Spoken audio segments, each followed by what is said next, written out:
Ciao a tutti, sono Claudio e il caffè è la mia passione. Oggi andremo a fare la recensione forse più attesa di questo 2020, ovvero la nuova DD-SD.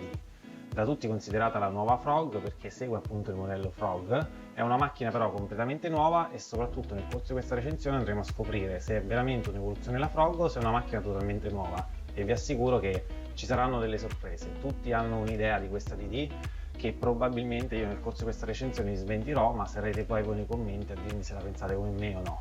Innanzitutto partiamo dall'unboxing.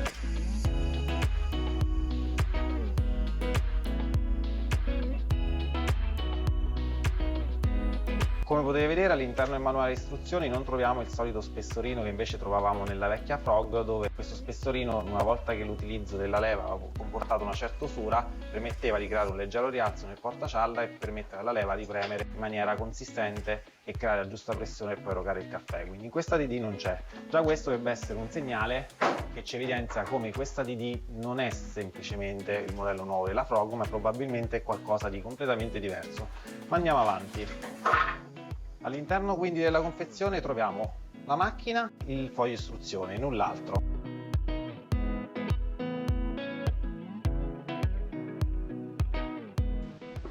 Fatto l'unboxing partiamo subito a vederne le caratteristiche soprattutto fisiche. Questa DD è veramente una macchina piccolissima, come potete vedere al confronto con la vecchia Frog è sicuramente una macchina molto più piccola e parliamo di dimensioni. La macchina è larga 12,5 cm, profonda 30,4 e alta 21,5 e pesa solo 3,1 kg. Il serbatoio è questa volta un vero serbatoio, al contrario della Frog che come sapete contiene una bottiglia di plastica, e il serbatoio però in questo caso è solo di 800 ml.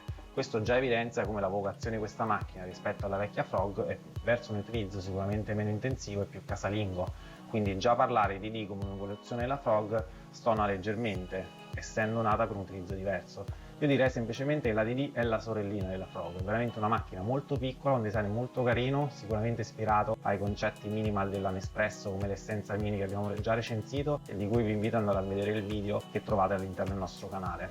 Per quanto riguarda questa prima affermazione di utilizzo domestico, anche in casa DDS c'è un po' di confusione. Sulla scatola troviamo scritto che la macchina è adatta sia a un utilizzo professionale che di domestico, mentre se leggiamo il manuale di istruzioni o il sito stesso, la macchina viene appunto dichiarata per un utilizzo domestico e non per un utilizzo di uffici come invece può essere la Frog.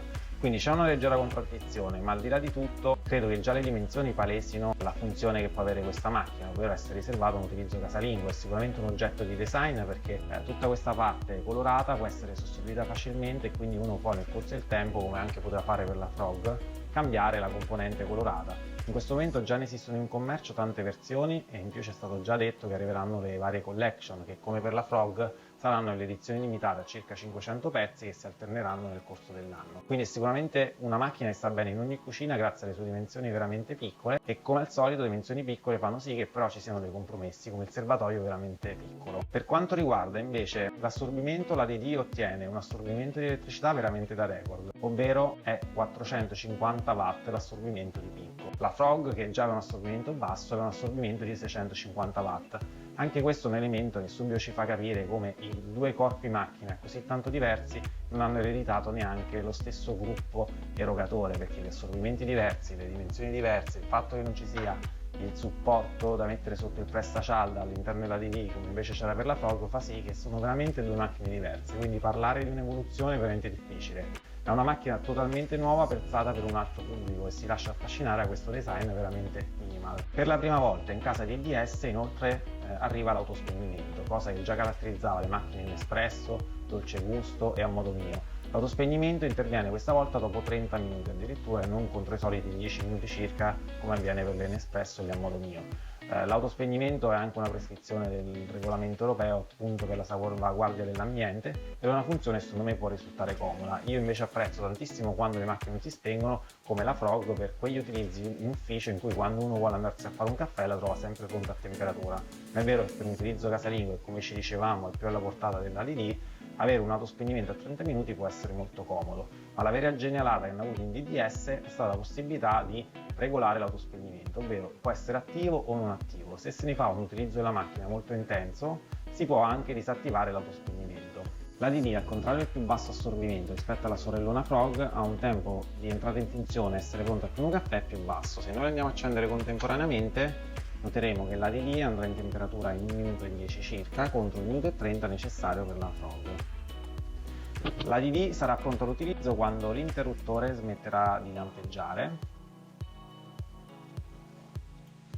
e a differenza della Frog, quando è il riscaldamento della macchina e l'interruttore lampeggia, non sarà possibile erogare un caffè. Invece la Frog, se per errore si eroga un caffè prima che la macchina sia arrivata a temperatura, questo ce lo consente. Mi è capitato talvolta di bere dei caffè non propriamente caldi perché qualcuno li aveva erogati dalla Frog prima che la macchina fosse arrivata a temperatura. Invece la DD copre il mondo Nespresso a monomio e quindi non permette di erogare se la macchina non è a temperatura. La DD è dotata solo di 2 pulsanti, quello posto sul retro, che in realtà è abbastanza scomodo per l'accensione della macchina, e quello per la temperatura e erogazione, che invece è questo qui frontale. È stato probabilmente posto sul retro in una maniera un po' scomoda questo tasto di accensione, perché la DD, andando in autospegnimento, uno può dimenticarsi di utilizzare il pulsante accensione e lasciarla andare stand by, che come dicevamo lo stand by entra in funzione dopo 30 minuti. Una volta la macchina sarà in stand by, questo interruttore lampeggerà in maniera molto lenta. Basterà cliccarlo per riattivare la macchina e tornare a riscaldarsi per erogare un caffè. Come dicevamo, una bella invenzione di questa macchina è la possibilità di disattivare la possibilità che entri in autospegnimento o stand by, come lo chiama DDS, e lasciarla quindi sempre accesa. Questo è comodo per chi ne fa tanti caffè e vuole trovarla sempre pronta. Per farlo bisogna premere a macchina spenta il tasto erogazione, accendere la macchina e subito dopo premere una volta il tasto centrale. Come vedete inizierà a lampeggiare velocemente e questo significa la macchina in modalità ufficio, ovvero non si andrà a spegnere in automatico dopo 30 minuti.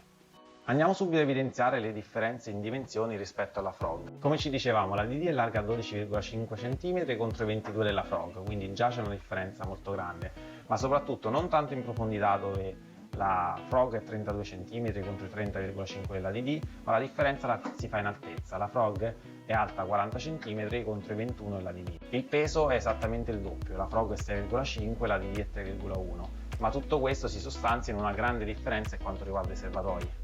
La DD ha solo 800 ml, mentre la Frog può ospitare addirittura una bottiglia da 2 litri. Ovviamente questo fa sì che la Frog sia una macchina più versatile sotto il profilo di utilizzo continuativo di tanti caffè al giorno, mentre la DD ha comunque un serbatoio veramente piccolo e quindi, come ci dicevamo all'inizio del video, probabilmente è destinato a un utilizzo più casalingo. Facciamo ora la nostra prova classica con una tazza da cappuccino. Se la proviamo sulla Frog, come vedete, una tazza di questo genere fa fatica ad entrare, invece sulla DD la tazza entra un po' più comodamente. C'è qualche centimetro di differenza che adesso andremo a misurare. Parliamo di circa 7,5 contro scarsi 7. C'è anche da considerare che se si è appassionati di tisane o bevande, probabilmente né la Frog né la DD sono le macchine consigliate. Bisogna andare su una macchina dolce gusto che è nata proprio per fare le tisane e anche le bevande più grandi.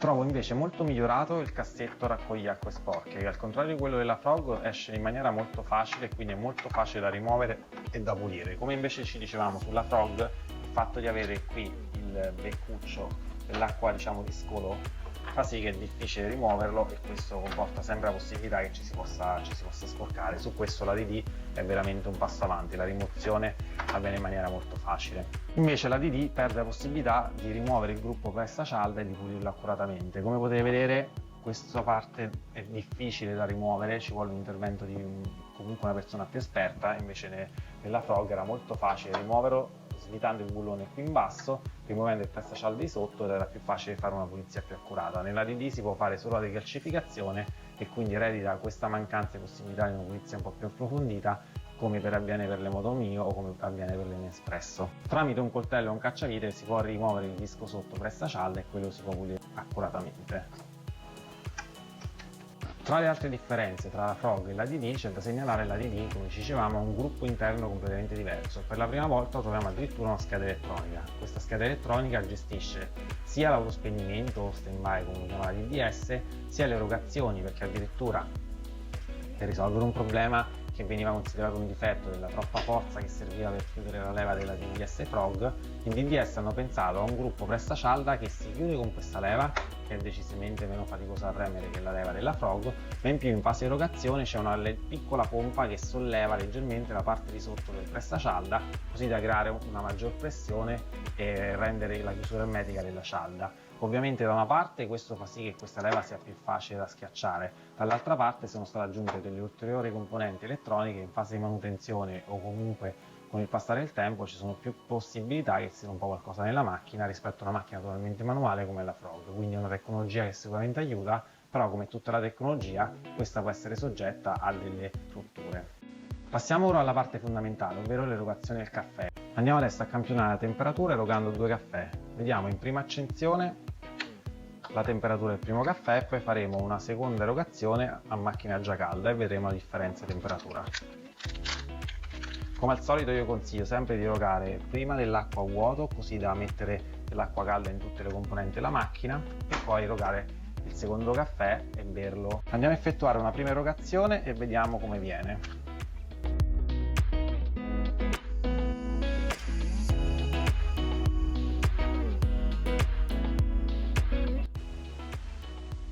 Ok, la temperatura che abbiamo registrato di questo primo caffè è di circa 52 gradi.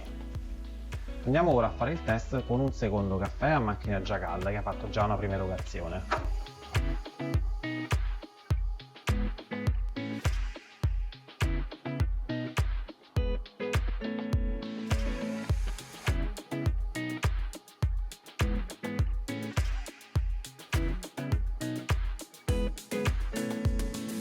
Questo secondo caffè ha raggiunto temperatura di 71 gradi, molto vicino ai 72 della Frog. Un grado è veramente un qualcosa che non fa la differenza in quanto a temperatura del caffè, quindi sicuramente un buon risultato. In conclusione, come difetto trova la possibilità di non poter rimuovere il pressacialde per poterlo pulire, il tasto di accensione posto solo nella parte posteriore, e in più aggiungerei il fatto che sono state aggiunte le componenti elettroniche che da una parte sicuramente hanno apportato miglioramenti alla macchina, ma hanno reso leggermente più difficile farne la manutenzione e la riparazione. Passiamo però adesso ai pregi. Il primo pregio è sicuramente il design, veramente bellissimo, in più tutti i colori che si possono cambiare e la mascherina rendono questa macchina veramente un complemento d'arredo più che un ingombro. Inoltre il fatto di aver implementato lo stand-by in una maniera così intelligente, ovvero c'è uno stand-by autospegnimento del dirsi-voglia a 30 minuti disattivabile però dall'utente, rende flessibile veramente l'utilizzo della macchina. Quindi per me sicuramente è una macchina apprezzabile perché fa un buon caffè, è veramente piccola, molto bella di design e a un prezzo abbastanza equilibrato, forse leggermente sfavorevole rispetto alla sorellona Frog. Se però mi fate la domanda a bruciapelo che in tanti mi avete fatto, ovvero l'ADD è un'evoluzione della Frog, io vi dico no, non è un'evoluzione della Frog, è un prodotto totalmente diverso, più piccolo per un altro pubblico e quindi sono due prodotti totalmente diversi. Se voi mi dite quale delle due sceglieresti, io continuo a scegliere la vecchia e cara Frog. In conclusione, questo è solo il mio parere, vi ricordo, ho avuto modo di testarle entrambe e vi ho raccontato la mia esperienza, però adesso voglio nei commenti che voi mi diciate la vostra esperienza e se vi siete trovati bene con la Frog e se passereste all'ADD. Inoltre non esitate a farmi i commenti perché l'ADD resterà con me nel mio ufficio e continuerò a provarla così da poter soddisfare qualsiasi vostra curiosità. Vi chiedo quindi di commentare, ma soprattutto se vi è piaciuto il video iscrivervi al canale e attivare la campanellina così riceverete notifiche sui miei nuovi video e soprattutto lasciate un mi piace perché mi aiuterà a capire che questo tipo di video vi piace e proseguirò a testare altre macchine a cialde. Vi ringrazio e alla prossima!